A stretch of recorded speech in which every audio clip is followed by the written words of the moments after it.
BioAgri, bonjour, à nouveau en direct du Valais, dans le village de Granges avec Léonard Zuffray. Et on va découvrir un petit peu un système de production très innovant. On va parler aussi de commercialisation, comme ça a été annoncé. Mais d'abord, on va un peu découvrir qu'est-ce qui se passe ici, dans cette ferme assez particulière. Vous allez le comprendre assez vite. Donc, bonjour Léonard. Bonjour Pierre.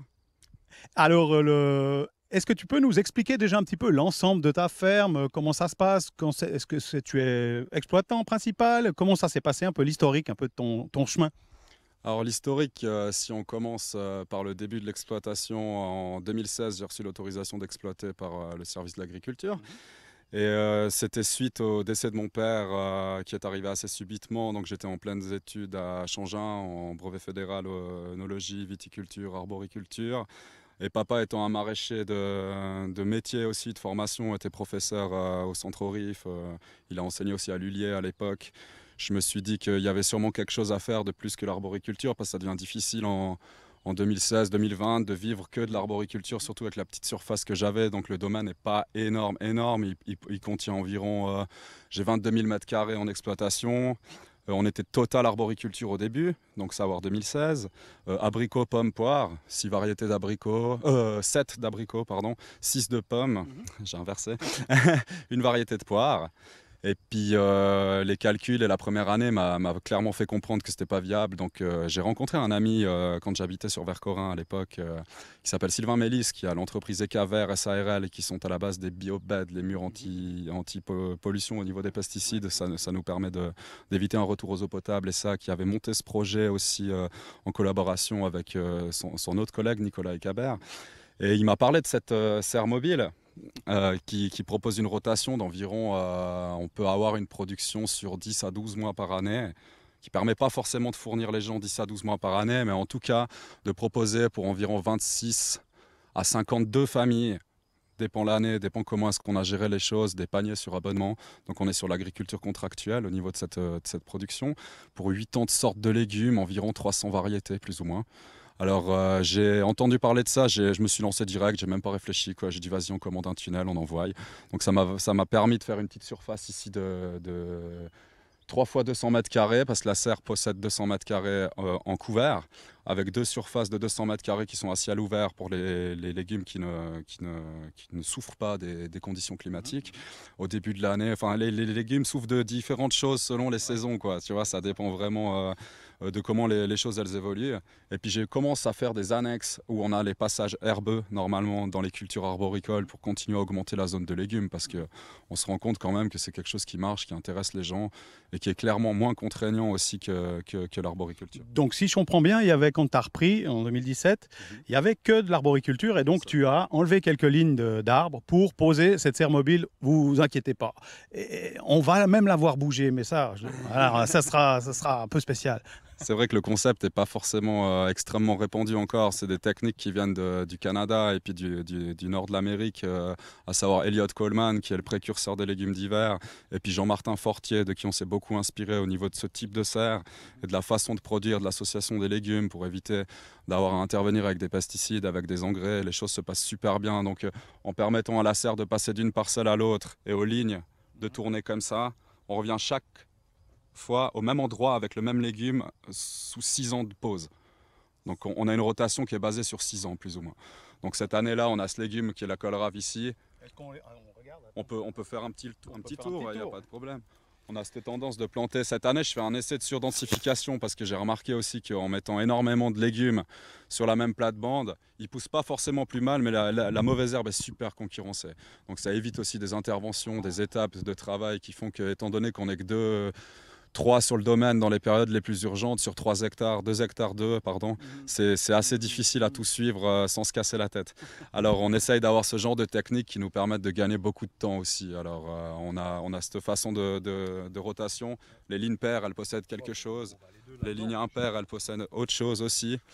Et ça nous permet justement de perturber les ravageurs, de perturber les micro-organismes qui peuvent être négatifs pour les cultures, certains champignons, certaines maladies. Et puis de ne pas toujours tirer les mêmes éléments nutritifs dans le sol. Parce que la kohlrabi va manger certaines choses, l'épinard d'autres. On a aussi des engrais verts qui permettent au sol de se reposer. On fabrique nos composts nous-mêmes avec les lombrics. Donc ça sort le vermicompost, l'ombricompost aussi appelé, ce qui nous permet d'avoir une nutrition des sols qui est faite complètement sur le domaine. Donc on n'a pas besoin forcément d'avoir des centaines d'intrants différents pour s'en sortir. Et tu mixes un petit peu là. On mixe pas mal, ouais. On essaye d'avoir les familles de légumes qui se respectent. On a aussi fait des essais où il y a des familles de légumes qui vont pas ensemble pour voir si c'est vraiment impossible à faire ou pas. Mais l'année passée, j'avais fait un essai avec la patate douce et le chou de Bruxelles. Alors j'ai sorti des patates douces comme ça parce qu'elles étaient à l'ombre toute l'année. Alors là, on s'est rendu compte que c'était pas forcément la meilleure association, mais on apprend tous les jours. C'est ça qui est super intéressant, riche en savoir. Mais dans le 90%, 95% des choses, tout se passe bien, quoi, sans intervention inutile. C'est ça surtout qui est calculé là-dedans. Ouais, c'est chouette. Ouais, c'est intéressant. Là, on voit déjà ce qui pousse à l'extérieur. Justement, les associations de culture, avant au plateau, ils parlaient des micro-fermes, aussi toute cette recherche qu'il y a. Tu le dis aussi, peut-être dans la littérature, on voit que 2 plantes, c'est pas censé aller avec, mais tu essayes vraiment, j'ai l'impression que vous essayez énormément de choses ici. Vous testez, vous essayez. On est pas mal dans l'expérimentation. C'est vrai qu'on n'a pas énormément de données, qu'elles soient écrites ou bien de savoir sur ce genre de pratiques, parce qu'on a beaucoup perdu ces façons de faire. Mais on est clairement dans le principe de la micro-ferme. On va un petit peu développer le reste de la zone arboricole en agroforesterie, micro-ferme aussi quand même un petit peu sous les légumes. On va ramener du petit animal type ouessant, c'est des moutons nains qui vont nous permettre, c'est nos tondeuses à 4 pattes j'appelle, qui vont donner un peu plus de vie et puis nous permettre aussi de quitter de plus en plus les machines, quoi. Parce que c'est aussi l'avantage de ce type de culture, on n'a pas forcément besoin d'intervenir avec des tracteurs de grande taille. Tous les travaux sont faisables à la main, quoi, et on gagne presque plus de temps. Mon collègue dit souvent qu'il faut travailler le geste maraîcher. Donc à partir du moment où on maîtrise un outil, on gagne clairement du temps et on va presque même plus vite que certaines machines si on gère les choses. Magnifique, donc effectivement beaucoup de travail à la main, mais effectivement très peu de travail mécanisé si on veut. Peut-être qu'on a vu là en arrivant qu'il y avait quelques outils que tu peux peut-être nous montrer. Ou... Je pense qu'il y en a quelques-uns qui vont parler aux jardiniers amateurs qui nous écoutent aussi. Mais c'est assez marrant quand même avec des petites choses, vraiment le côté rationnel qu'on peut avoir, quoi. Alors présente-nous peut-être un ou deux de ces amis du jardinier efficace. Le principal outil qu'on utilise pour retourner les sols, si je peux dire ça avec respect, sans tuer la vie du sol, sans éclater toutes les mottes, sans tuer les vers de terre, c'est la grelinette, aussi appelée fourche à bêcher. Celle-là, elle a des dents qui sont courbées à 45 degrés pour augmenter la force et puis se faire un peu moins mal au dos. Mais ça remplace clairement les abonnements de fitness. Ça devient une pratique où tu n'as plus ces bruits de moteur dans les oreilles, tu n'as plus cette respiration des gaz aussi on arrive à produire avec le moins d'émissions CO2 possible. Ça devient quand même aussi intéressant. Et puis l'investissement, il n'est pas énorme, hein. Je veux dire, cet outil doit avoir une valeur de, pas que je vous dise des bêtises, 190 francs. 190 francs. Et puis pour faire une ligne de 20 mètres comme il y a là, tu en as pour 15-20 minutes. Donc tu passes un coup de grelinette, tu éclates un petit peu les mottes du sol. Après on passe au larron. Le larron, c'est un outil, le bon larron. Trident. Attends, je vais t'embêter un peu. Le larron, c'est vraiment un outil... ah oui, ça c'est le clair. On réinvente rarement quelque chose dans l'agriculture. Donc c'est vraiment un outil très basique à 3 dents qui permet sur le côté là de casser les mottes et puis de les effriter au maximum sur une petite surface. Comme ça, on a un lit de semences, si on doit travailler avec du semis direct, qui devient facile à maîtriser. Et puis, une fois qu'on l'a tiré à plat avec le râteau, on est prêt à planter, quoi. Il n'y a pas forcément besoin de chaque fois intervenir avec de la grosse mécanisation. Et ça se passe très bien comme ça chaque année. On a aussi le principe de laisser pas mal de mauvaises herbes, que les gens appellent mauvaises herbes, mais moi je les trouve utiles, dans le sens où j'ai des sols extrêmement sableux et limoneux, ce qui fait qu'il y a peu de choses dans le sol quand on passe de 60 ans d'arboriculture à de la maraîchère. On doit inverser le problème. C'est un problème entre guillemets dans le sens où on est dans l'arboriculture sur un monde mycose, champignons, et dans le légume on est plus sur la bactérie qui travaille. Donc on doit inverser ces choses-là et ça aide en ramenant de la matière tout le temps en permanence, d'avoir quelque chose qui nourrit le sol. Parce que les plantes de ce type-là, par exemple, prenez le pissenlit qui a poussé là, il va prendre certains éléments dans ses tissus qu'une fois que je le fauche, alors on travaille pas mal à la fauche pour rapporter la matière sur le sol et grâce à l'aide de la pluie ou de l'eau qu'on arrose par-dessus, ça se réhydrolyse à l'intérieur du sol et ça redonne certains éléments nutritifs. Voilà, en se décomposant quelque part. Mais alors justement, on se dit, tu as parlé de quelques chiffres avant, c'est donc des endroits qui sont très productifs finalement. Alors est-ce que tu mets beaucoup de fumier ici ou comment ça se passe? Alors là, on est à la 4e année sur la rotation, j'ai jamais rien mis. Pour l'instant, j'ai jamais rien mis. Alors on travaille beaucoup les composts pour avoir là un compost qui va arriver à 2 ou 3 ans de préparation, parce qu'au début j'avais pas forcément la place pour stocker certaines choses. Et là on va gentiment intervenir avec ça, parce qu'on a remarqué, j'ai pas mal laissé les choses faire pour voir où est-ce que je dois intervenir ou non. Et c'est vrai que là maintenant on commence à remarquer que la matière organique elle est non négligeable aussi au niveau de ce type de culture, parce qu'il y a quand même une grosse demande par rapport à ce que je peux mettre au mètre carré. Ça épuise quand même les sols. Alors pour pallier ce problème, on va vraiment intensifier cette année en engrais verts, en repos du sol et puis en apport de ce genre de matière organique. En faisant venir même les moutons et les poules dessus, elles importeront directement leur fumier sur place où ils mangent, quoi. Ah ouais. Excellent. Donc, est-ce qu'on va jeter un petit coup d'œil dedans? Ouais, il faut aller voir dedans. Alors, on te suit. Je te suis. Ah bah oui, forcément. Alors là, ça a bien poussé, ouais. Alors là, tu as quelque chose de beau, là. Magnifique. Alors, hein, peut-être tu te mets là, puis comme ça, je me mets à côté de toi. Bah, décris-nous un petit peu ce que tu fais pousser là-dedans. Tu as dit une année formidable, on pourrait nourrir 26 personnes avec cette petite serre. 26 familles. 26 familles, pardon, familles. De 2 à 3 kilos par panier, plus ou moins. Et puis l'année passée, j'ai promis à mes clients 60 kilos sur l'abonnement, ils en ont reçu 100. Donc on a été surpris aussi quand même que quand ça part, ça part, quoi. C'est vrai qu'on a tendance à mettre un planton dans le sol, ça explose direct. Et là, on peut voir sur les betteraves rouges, on a quand même densifié pas mal en plantant un 15 par 15. Il n'y a quasiment aucune pression de mauvaises herbes. Les fenouils ici aussi, ils ont été plantés il y a 2-3 semaines. On n'a pas désherbé une seule fois. On voit que le feuillage couvre bien et puis ça met vraiment en mauvaise posture les herbes qui peuvent, elles, venir mettre en mauvaise posture les légumes. Et puis derrière, c'est pareil, les salades, elles sont plantées un peu plus serrées comparées aux traditions. Mais en les plantant un peu plus serrées, elles ont tendance à prendre un angle de plus ou moins 45 degrés, et puis elles obtiennent un croquant qui est différent, puis une teneur en eau qui est beaucoup plus pratique pour les conservations au frigo, où ça les gens ont le temps de la manger. Et puis ça permet là sur la ligne de fenouil, j'en ai environ 1000 sur 20 mètres. Donc on pourrait prendre 1 sur 2, fournir certains paniers avec des légumes peut-être plus petits, pas forcément de mettre du gros, et puis laisser continuer à pousser. C'est ça, les betteraves pareil, il y a 4 betteraves par motte. Donc on vient prendre les premières, on fait un panier cette semaine-là, la semaine suivante la betterave va gonfler, on continue, puis la dernière on la laisse. Elle gonfle, puis là on arrive à du kilo qui est plus intéressant. C'est ça, on est dans du légume vraiment facile à cultiver, parce que la betterave rouge, il n'y a pas énormément de problèmes dessus, le fenouil c'est la même chose. Alors dis-nous, comment ça succède un petit peu là, vu que tu as parlé de ces 12... Alors cette parcelle-là, elle va accueillir par la suite, c'est pour ça qu'on a enlevé les épinards là, on a commencé à mettre les courgettes, donc ça sera une zone qui va servir à faire de la courgette, de la courge. Des plates-bandes de salade, c'est pour ça qu'on les a déjà mises, il y avait autre chose il y a 2 mois en arrière. Et cette parcelle-là, elle va rester comme ça plus ou moins 6 mois pour fournir du légume vert assez intéressant, de la courge. On va y planter au pied des courges les maïs qui vont servir de tuteur aux haricots nains, aux haricots aram, excuse-moi, sous le principe de la milpa, qui est une technique aztèque. Donc assez vieille si je puis dire. La partie qui est là, elle va accueillir les carottes en semi-direct avec les poireaux qui servent vraiment de protecteur de la mouche de la carotte. Avec aussi une partie de choux. Mais cette année, j'ai pas vraiment mis les choux tout de suite parce que l'année passée, j'ai eu des surprises avec la courtilière. C'est un insecte qui est appelé la taupe grillon, qui peut venir à cette taille-là quand même. Et elle se balade dans le sol sans vraiment vouloir dégommer les cultures, mais s'il y a une racine sur son passage, c'est réglé, quoi. C'est un forêt, c'est le tunnelier des sols sableux, quoi. C'est vraiment un grave problème dans les sols sableux. Alors c'est pour ça que j'attends que la période où la huppe faciée qui vient nous aider, c'est un oiseau avec un long bec qui plante la tête dans le sol et qui en mange une 40aine par jour pour nourrir ses petits. Donc l'année passée, on a pu voir un effet non négligeable de la huppe faciée dans le côté positif.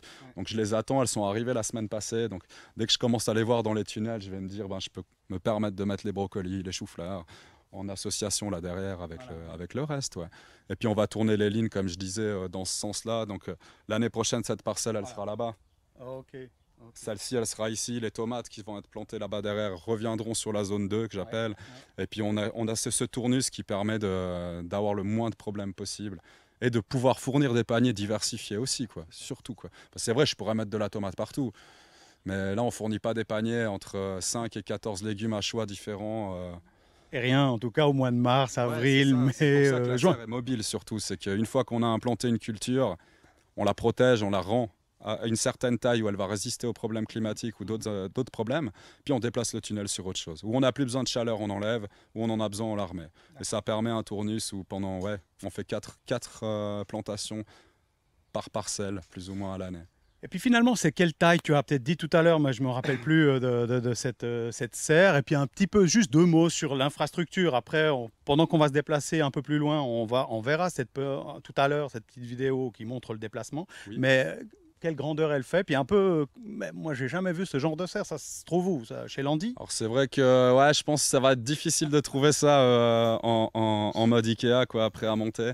Alors on a eu des refus en Suisse pour la fabrication de cette serre, donc on s'est dirigé vers la Pologne qui est le spécialiste de ce type de métal. Ils sont numéro 1 au niveau de la qualité de cet acier. Donc c'est un acier zingué à chaud. En intérieur, en extérieur, donc on a une solidité qui est non négligeable. On a une hauteur centrale de 4,50 m parce que pour faire de la tomate, il faut quand même, une certaine altitude, j'allais dire une certaine hauteur. La largeur est aussi calculée sur 10 mètres pour mettre 8 lignes à l'intérieur de 75 cm pour permettre quand même une certaine quantité. Si on peut voir le pied des serres, le pied des arches, je peux te montrer les types de roulettes qu'on a. On va regarder ça. On a fait dessiner. Ouais, là tu peux t'approcher.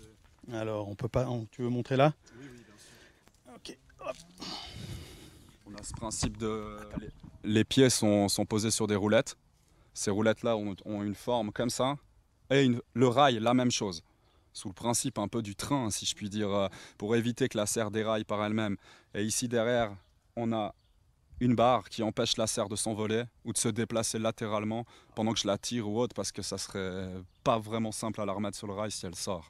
Alors on n'a pas eu de soucis depuis 2015, depuis 2016, 17, excuse-moi, quand j'ai fini de la monter, on n'a pas eu vraiment de problème de structure. Ouais, parce qu'ici, il y a quand même des fois des sacrés coups de vent ici. Ouais. Bah, ils nous annoncent pour cette nuit des 80 à 110 km/h en rafale de feu en pleine. Donc c'est un risque, je ne dis pas que ça va arriver à cette puissance-là, mais le rail a été aussi étudié pour avoir une certaine souplesse, la structure, la même chose. Alors c'est vrai que quand tu as des gros vents, tu vois le rail qui prend certains mouvements, la serre elle bouge complètement, mais c'est une façon qu'ils ont étudié les ingénieurs polonais pour permettre d'absorber ces chocs justement. Alors on a eu 1 ou 2 fois des petites surprises, c'est pour ça que j'ai rajouté des cordes pour qu'elles ne se prennent pas pour un papillon quand il y a du vent. Bon, c'est ça aussi un prototype quelque part, hein. Voilà, il y aura des surprises encore, on espère que ça ne va pas souffler trop fort cette nuit, histoire qu'elle reste encore en place. Et avec la neige ça se passe super bien aussi. Les Polonais m'ont garanti 4 mètres de neige sur la serre. C'est rarement arrivé en Valais, mais la forme qu'elle a est étudiée aussi pour que chaque 40 cm de neige sur le toit, ça glisse de côté. Et ça se passe super bien aussi parce que dès que j'arrive qu'il neige, j'ai pas besoin de la déneiger en fait.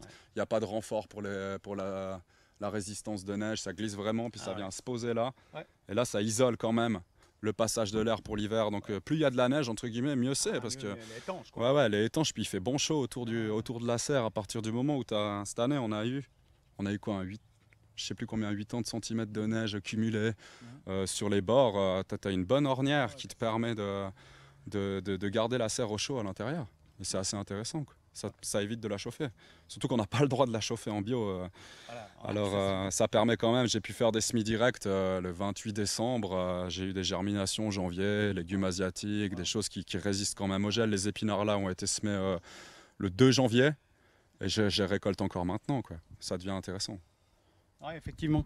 Ça, c'est donc une particularité, hein. C'est vrai que dans le système bio, juste pour concrétiser ce que tu viens de dire, c'était une réflexion même des pionniers dans les années 80, en se disant on cultive sans pesticides, sans engrais de synthèse, etc. Mais ce serait complètement débile, quelque part énergétiquement, de pouvoir chauffer tout l'hiver ces serres. Donc c'est un règlement qui a été pris par des paysannes, des paysans, hein, de manière privée, déjà dans les années 80. Puis effectivement, pendant la période hivernale, novembre jusqu'à mars, jusqu'au fin février, quoi, il y a une interdiction de chauffer. On peut maintenir bien sûr hors gel s'il y a des tuyaux d'arrosage, des choses comme ça, mais il n'y a pas de chauffage, pas de production. On a des techniques qui évitent d'utiliser des chaufferettes, des bouts de bois, même il y en a qui ont mis des poêles, des trucs comme ça. Il y a des techniques qui les empêchent d'éviter ça. C'est vrai que l'inertie de l'eau, une fois qu'elle chauffe la journée, elle peut retransmettre. On peut même venir avec des mini-tunnels à l'intérieur de celui-là. Et dans ces mini-tunnels, on peut encore mettre des agrilles. Donc on arrive quand même à avoir des triples couches, si je peux dire comme ça. Pour éviter ce genre d'action, c'est clair. Alors, si tu veux bien, je propose qu'on se déplace, qu'on ressorte de la serre et puis qu'on suive un petit peu le chemin du verger, tranquillement. Et puis, comme ça aussi, on pourra un tout petit peu quand même voir en passant les arbres fruitiers qui sont encore quand même la majorité de tes 2 hectares et quelques. C'est quand même... bon, on peut passer, ouais, comme ça, mollo. Ouais.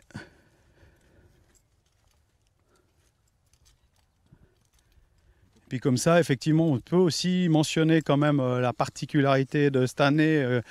On parlait des climats qui changent, des variations climatiques, et c'est vraiment une année aussi où il y a pas mal de choses qui se sont passées. Hein. On va aller au niveau de des retours de froid.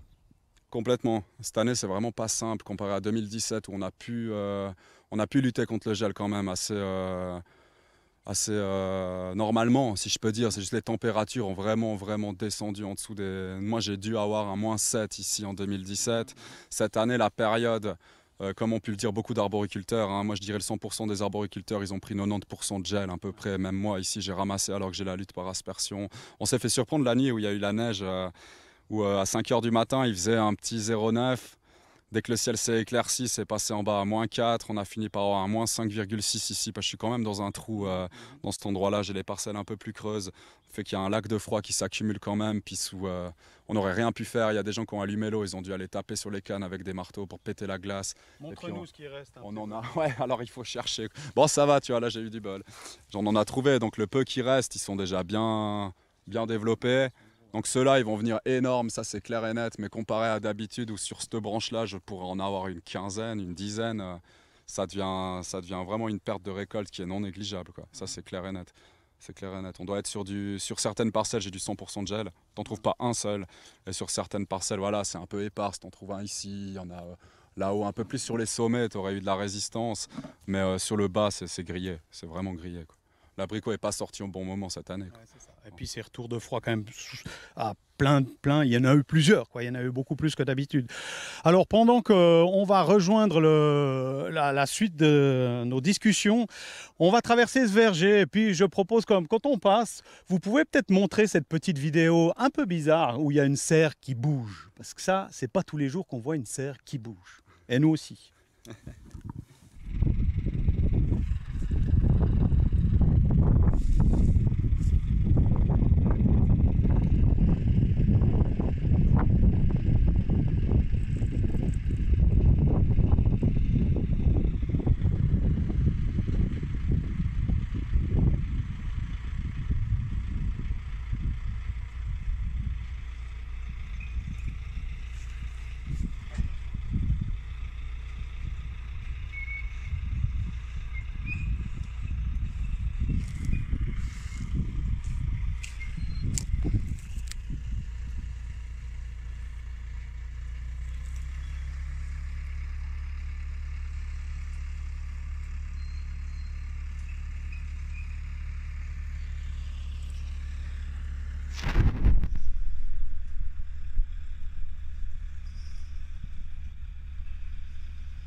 Et voilà, suite des opérations, toujours à Granges chez Léonard Zuffray.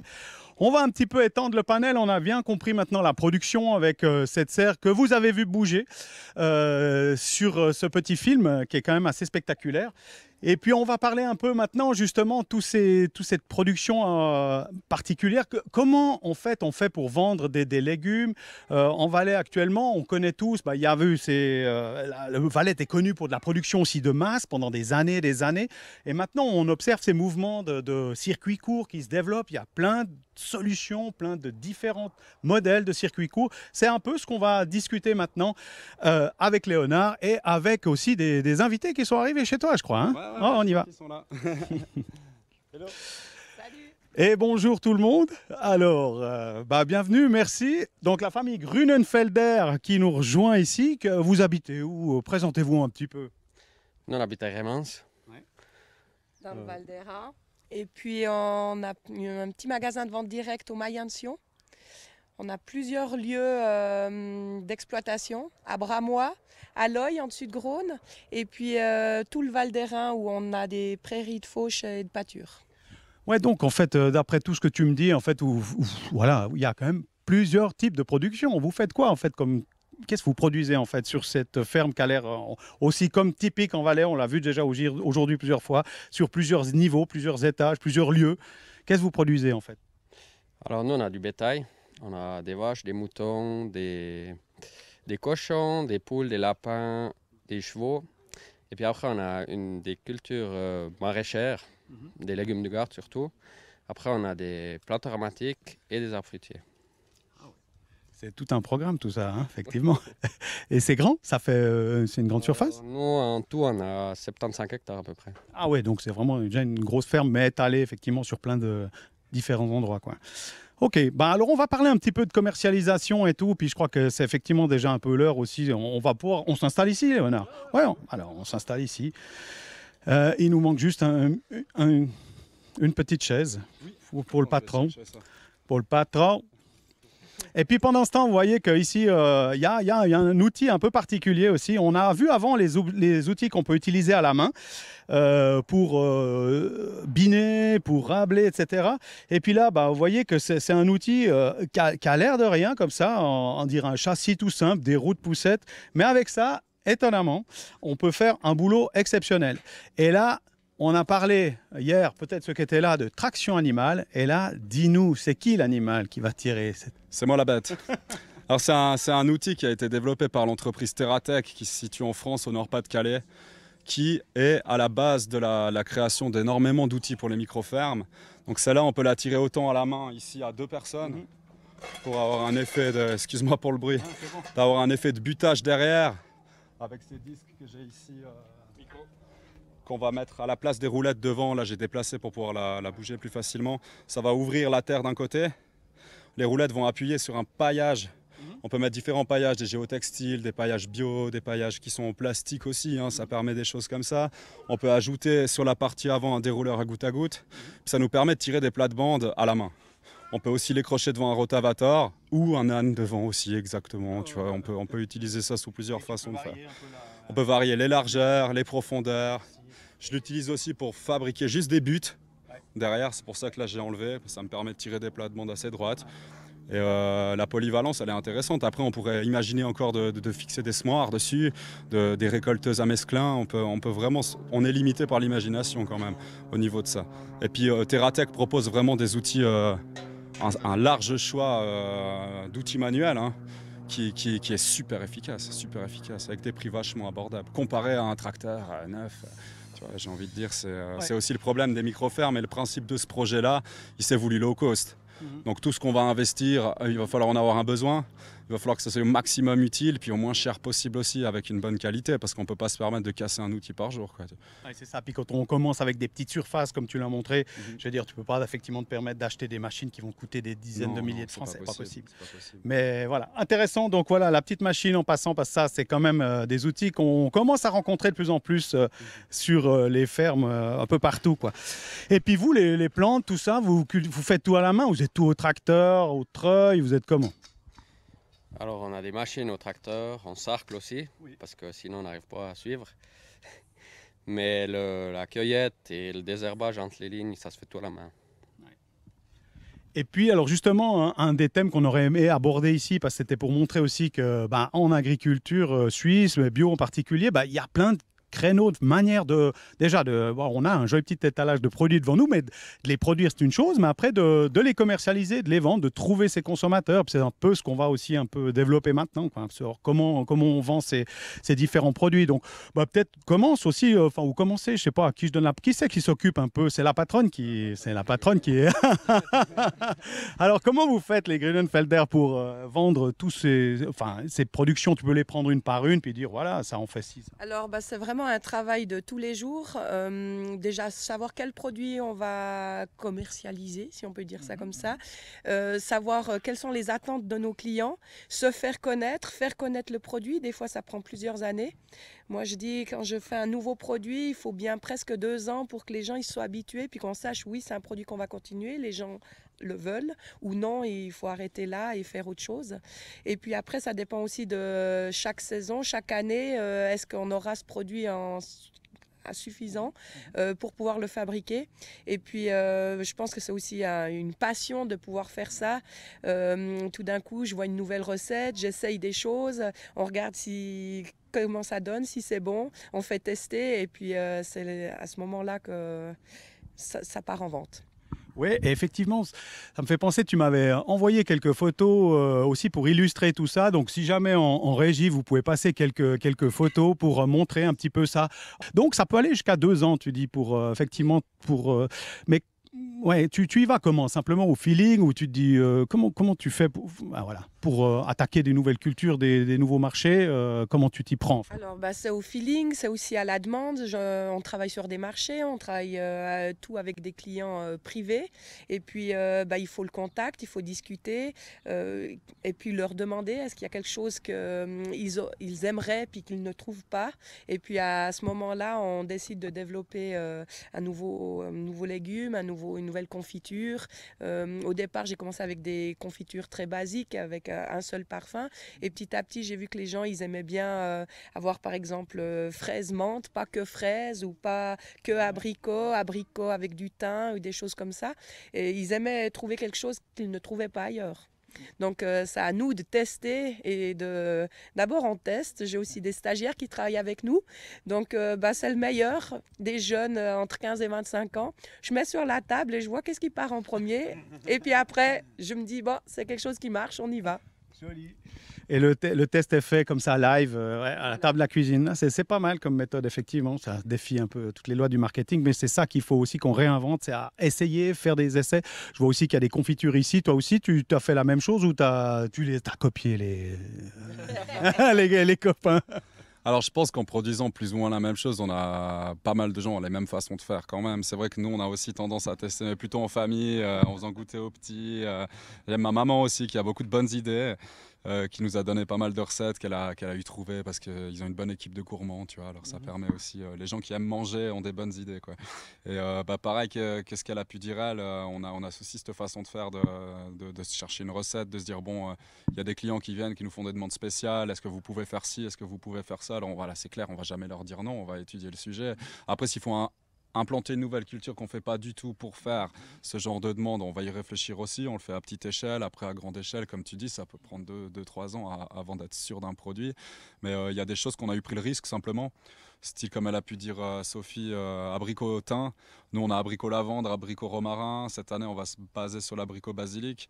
C'est des choses, j'ai eu fait le test tout seul en ayant le basilic à la serre avec l'abricot à côté, je l'ai cassé en deux avec une feuille de basilic au milieu, tu manges ça ensemble, c'est une tuerie, ça se passe super bien ensemble. Après pour les nectars, on ne peut pas faire du nectar avec des fruits qui ne sont pas pulpeux. Donc on quitte le jus quand même, parce que si on devrait filtrer ça, il nous resterait quasiment rien à la fin. Mais c'est quand même un produit avec une valeur sûre, une grosse conservation et qui plaît en général. Avec la poire, on fait ça, parce que la William est super sujette au nectar. Les abricots, c'est toute la récolte qui n'est pas vendable ou qui n'est pas utilisée en confiture, parce que je ne fais pas 10 000 bocaux par année, hein, tu vois, ça prendrait du temps.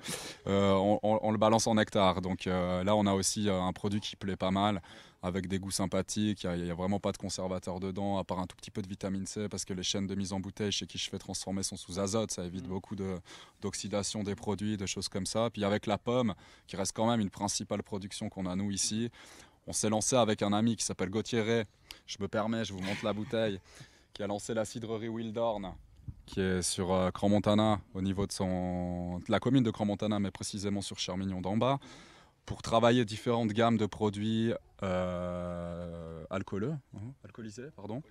Avec plusieurs gammes de cidre. On en a un assemblage triskel qui est appelé pomme, nectar de poire avec du jus de coin, qui sont fermentés à côté et puis assemblés plus tard. On a une surprise cette année qui arrivera dans le courant du 31 octobre. Donc ça, j'en dis pas plus. Ça va être sympathique. C'est un mélange d'un légume avec la pomme pour en faire un cidre assez spécial. Et là, il a mis à disposition une bouteille je pourrais vous faire déguster si vous avez envie, pour qu'on puisse juger le produit aussi final au niveau de la couleur, de certains arômes qui arrivent à quand même quelque chose d'extrêmement intéressant, parce qu'on a utilisé les levures spontanées qui se développent autour des pommes. On n'a pas été acheter des levures quand c'est déjà toutes prêtes, machin. On a fait des essais avec certaines levures qui viennent de Levadura, mais là, on est sur un truc vraiment total domaine, quoi, si je peux dire ça comme ça. Ouais, c'est intéressant, mais je pense que c'est une bonne idée. À part ça, il commence à faire très chaud aujourd'hui en Valais. Quand même. On va peut-être demander à un de tes nombreux collègues aussi, parce qu'il faut dire, c'est des travaux. Enfin, vous êtes quand même plusieurs à travailler là. Tu nous l'as mentionné. Je veux dire, tout seul, tu pourrais pas faire aussi toute cette transformation. La production, on l'a dit, c'est déjà c'est quelque chose, mais après la transformation, voire la vente en direct, c'est un énorme boulot. Ouais. Donc vous êtes ici à peu près deux. Enfin, tu as dit toi plus. Il y a ma copine qui travaille activement sur le domaine avec moi, qui est aussi beaucoup dans la préparation des commandes, dans la gestion des plantations de légumes, dans beaucoup de choses comme ça. J'ai un autre associé qui s'appelle Sébastien, avec qui on va développer des nouvelles façons de cultiver les légumes. On va quitter les zones carrées pour revenir en principe du mandala. Et puis ensuite, bah voilà, il y a beaucoup de collaborateurs qui eux aussi ont de la production, à savoir Hubert de Calbert-Maten, qui est un très grand producteur en permaculture, qui est sur Saint-Léonard, qui est l'association des jardins permanents. On a Sylvain Mélis, comme j'ai pu mentionner avant, aussi sur Genève, qui est à la base de beaucoup de choses aussi au niveau de ces nouveautés. Gauthier au niveau de la préparation des cidres. Je collabore aussi avec Bertrand Callot qui s'occupe de presser mes jus de pommes. Biofruits qui s'occupe des nectars. On s'est monté un réseau, j'ai envie de dire comme ça. C'est un peu ce que j'ai pu remarquer chez BioSuisse quand on arrive dans une famille un petit peu comme ça, où tout le monde essaye de se donner des coups de main plutôt que de se tirer dans les pattes. C'est ça qui est super intéressant aussi dans cette démarche. Il y a effectivement un joli réseau, un tissu en fait assez collaboratif qui se met en place. Puis, mais par rapport à la main-d'œuvre, j'ai envie de vous demander aussi chez vous, parce que quand même, avec le nombre de productions qu'il y a, les animaux à différents étages, les pommes de terre, les légumes, les machins, les herbes aromatiques, ça fait du monde. Tu parlais des stagiaires avant que les testeurs de confiture, là, mais ça fait combien de personnes? Alors, en règle générale, l'hiver, on est seul avec mon mari et on travaille avec Agriviva, une association qui met en lien des jeunes et la campagne. Et eux, ben, il y en a parfois un ou deux pendant l'hiver qui viennent 1 semaine, 2 semaines, 3 semaines travailler. Je trouve que ça c'est intéressant aussi de montrer aux jeunes comment réellement ça se passe. Et puis c'est beaucoup des étudiants. Et l'été, on a jusqu'à 10 employés.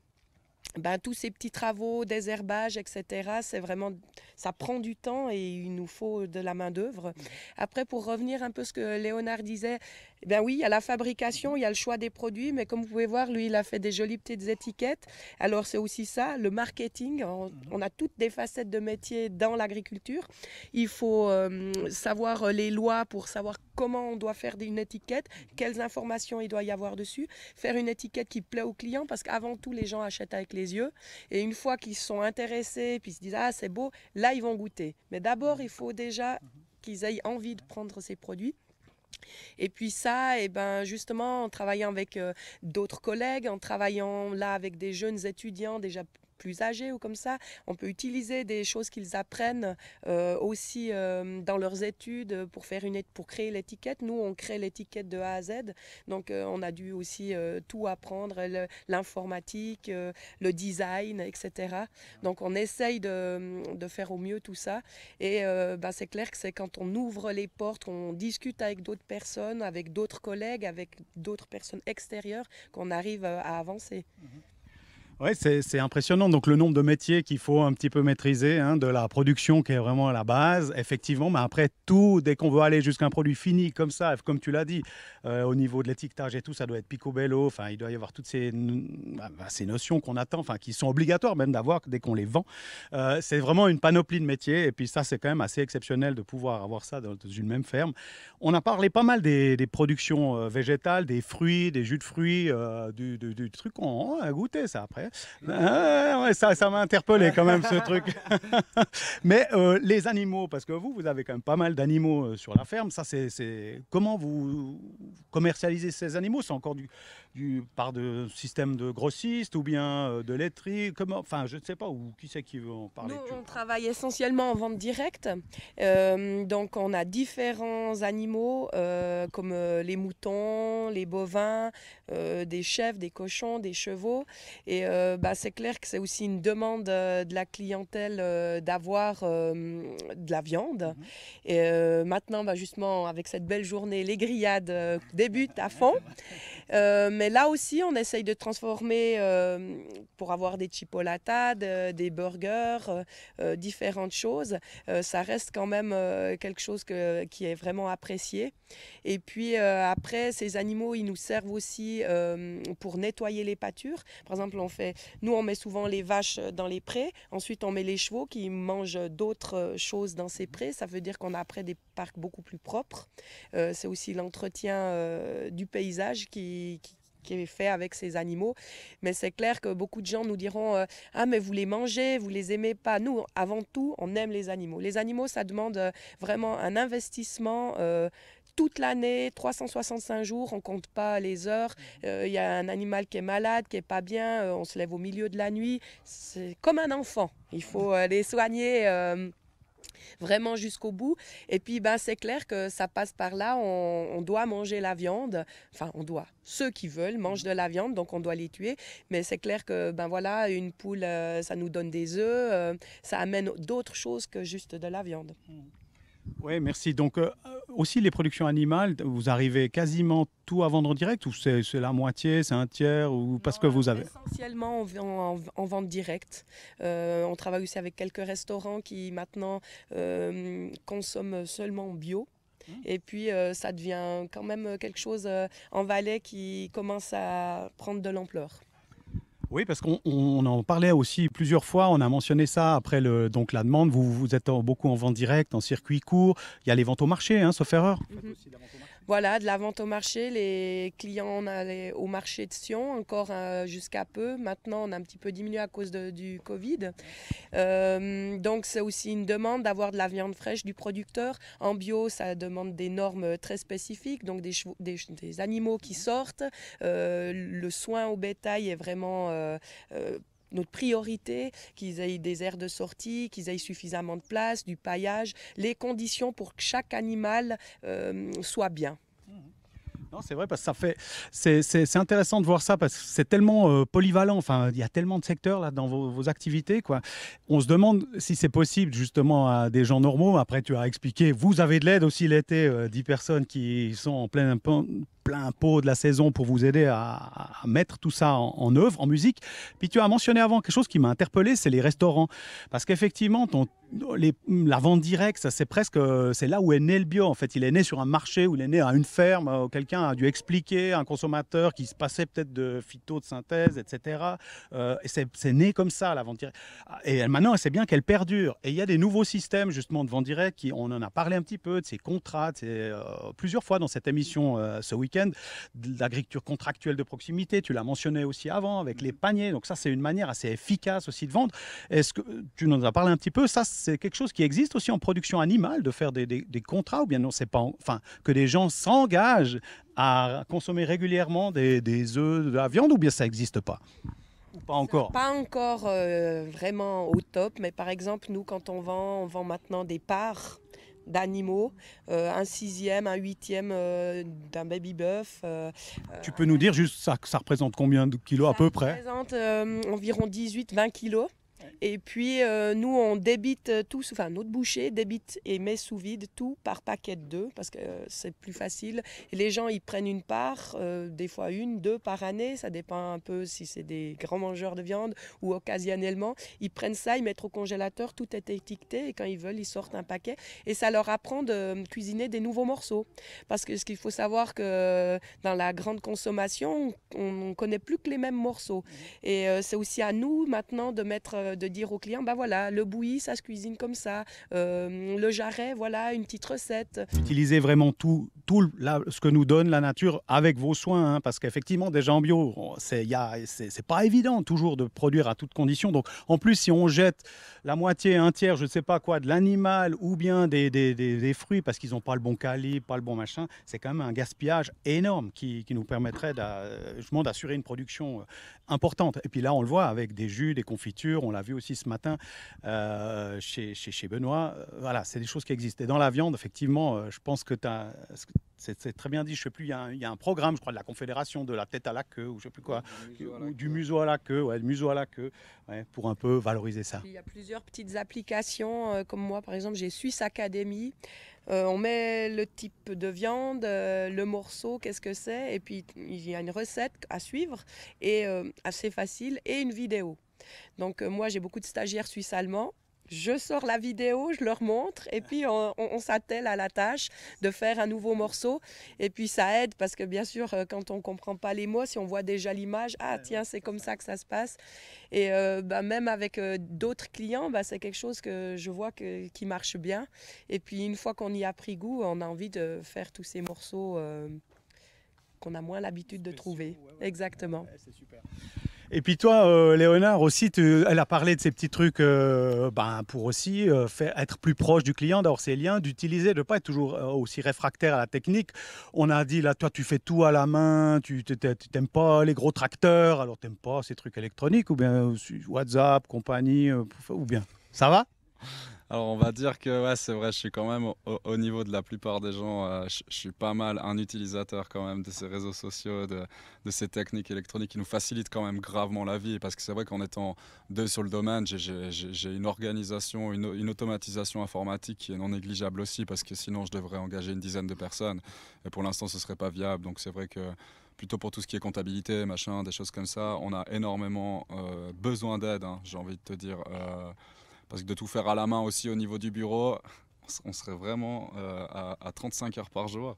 Donc ça, c'est sûr qu'on utilise quand même encore des grosses machines, style celles que tu vois là-bas pour les récoltes des pommes, parce que ça devient rude de porter une caisse de 400 kg à la main, tu vois. Donc les choses qu'on ne peut pas stopper au niveau de la mécanisation, on en utilise encore, ça c'est évident. Après, au niveau du moyen de communication, c'est vrai que Facebook, Instagram étant gratuit et choses comme ça, on arrive facilement à toucher du monde quand même. Après, alors la portée de ces gens qu'on touche qui reviennent est difficile à calculer. C'est vrai que d'imprimer 1500 flyers, c'est de les retrouver dans la rue par terre. C'est vrai qu'il y a aussi pas de sens, quoi, tu vois. Donc on essaye d'être efficace avec ces petits outils qu'on a à disposition. Et au niveau de la vente, y a plusieurs façons de faire. C'est comme tu as pu le dire avant, l'agriculture contractuelle, c'est une solution. On a mis en place aussi les composts ton panier avec le site internet. C'est des choses où j'ai pu remarquer aussi qu'en Valais, beaucoup de gens ont un petit morceau de jardin. Donc c'est vrai que quand on arrive tous en production en même temps, on a les mêmes légumes que ce que le client il a plus forcément envie que tu lui mettes certaines choses dedans. Donc c'est aussi difficile à convaincre les gens de signer un contrat à l'année. Alors ça va vraiment se réserver à des gens qui ont aucun morceau de jardin ou qui veulent pas s'embêter à faire du jardin. Il y a des gens, c'est pas leur truc, c'est compréhensible aussi. Donc c'est pour eux, on a plutôt mis cette deuxième chose en place. C'est les gens qui aiment choisir ce qu'ils ont, qu'ils aiment pas recevoir de la part d'un terrain qui choisit ou du climat qui choisit. Donc ça, c'était une difficulté qu'on avait au début parce que plus de gens que tant, on n'a pas intéressé quand même avec le système, malgré le prix qui est quand même vachement attractif. Tu vois, pour recevoir 30 paniers à l'année, on est à 600 francs. Ça te revient à 17 francs par semaine pour des légumes, c'est quand même vachement correct. Toi. Tous légumes confondus, tu arrives à quoi, 2-3 francs le kilo de moyenne. C'est vrai qu'une variété de tomates ancestrales que tu peux trouver entre 8 et 10 francs le kilo à la revente, là tu l'as à 3 francs le kilo. Tu te poses pas 36 fois la question. Après, au niveau des paniers composés avec le site internet, ça marche assez bien. On a des gens qui sont intéressés, donc c'est une moyenne, hein, c'est clair, j'en fais pas 400 par semaine, quoi. Je pourrais pas suivre non plus. Après, on a aussi remis en place, parce qu'à l'époque on avait mis un self-service en route. Le Covid nous a pas aidés. Donc on a décidé de fermer le self-service et puis c'est là qu'on a créé le site internet pour les composts en panier, pour continuer à faire ce que les gens faisaient dans le self, mais on le fait à leur place, pour être sûr qu'il n'y ait pas de soucis au niveau des restrictions, des normes sanitaires, de choses comme ça.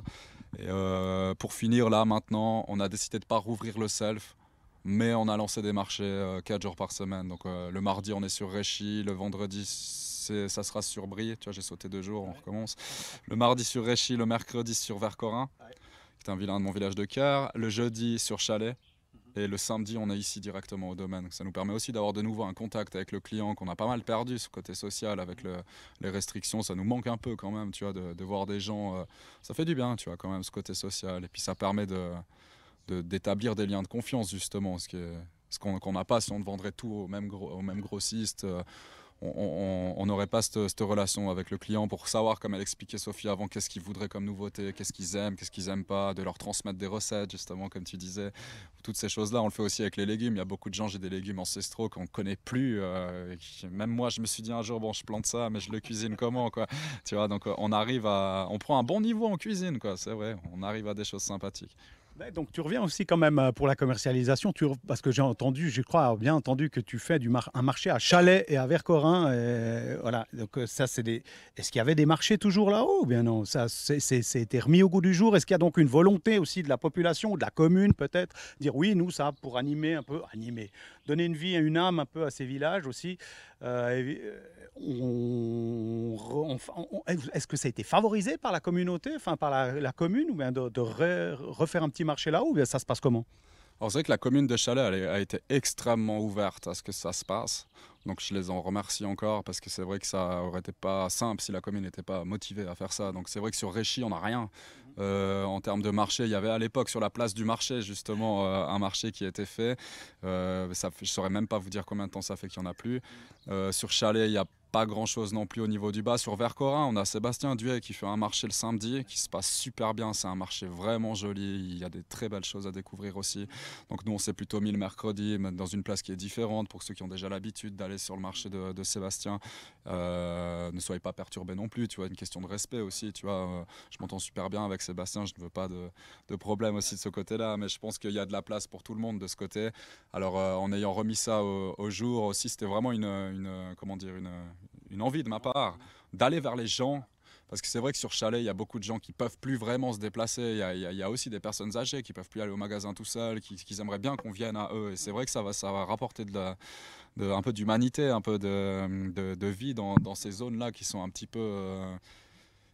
elles sont pas défavorisées, mais il y a juste plus des masses de commerce, tout simplement, tu vois. Et là, c'est vraiment un ami à moi qui est musicien aussi, de base, qui s'occupe du stand, parce que j'arrive pas à être partout, forcément. Tu es en production ou tu es à la vente, qui fait de la guitare, qui donne un petit peu d'animation quand même au milieu du village.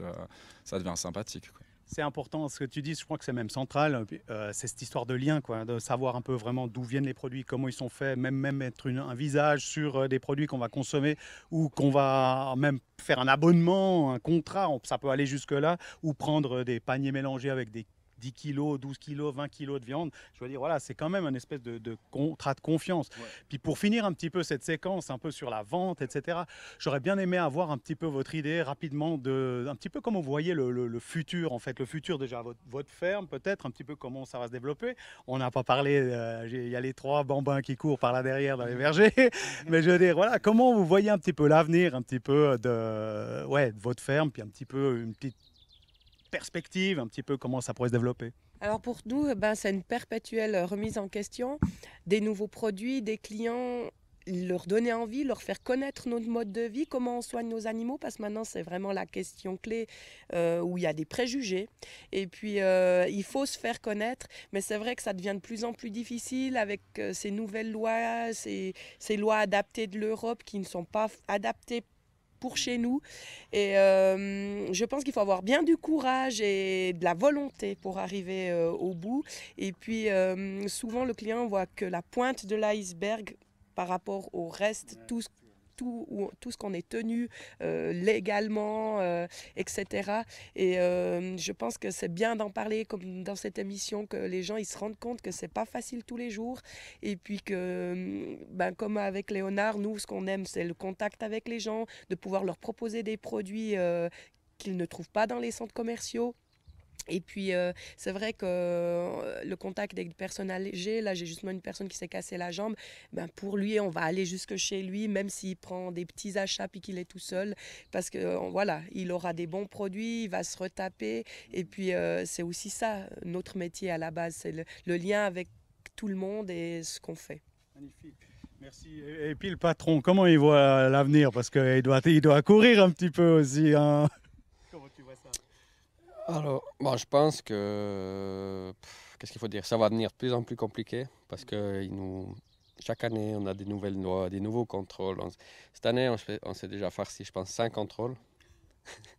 Donc, on commence à en avoir plein, hein. Voilà.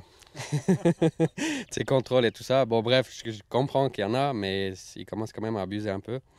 Mais, ouais, ce que j'aimerais, c'est qu'il n'y ait pas tout le temps des changements de loi, des changements de normes et tout ça, parce qu'on essaye de faire du mieux, puis on n'essaye pas de foutre en l'air notre terre, si on veut bien. C'est ça, si on veut garder pour le futur quelque chose de fertile, de durable. On a parlé de la famille, etc. Enfin, des gens, vraiment, c'est un tout, quoi. Les animaux, vos sols, et puis bien sûr, les gens qui vivent avec vous, et puis qui vont entretenir encore cette nature, etc. Donc, je propose, pour conclure cette très belle séquence, merci Léonard et merci à vous, famille Grunenfelder. Je vous propose, hors antenne, hein, on va ouvrir cette petite bouteille de cidre. Hein. Avec plaisir. On fait ça comme ça? Ça marche.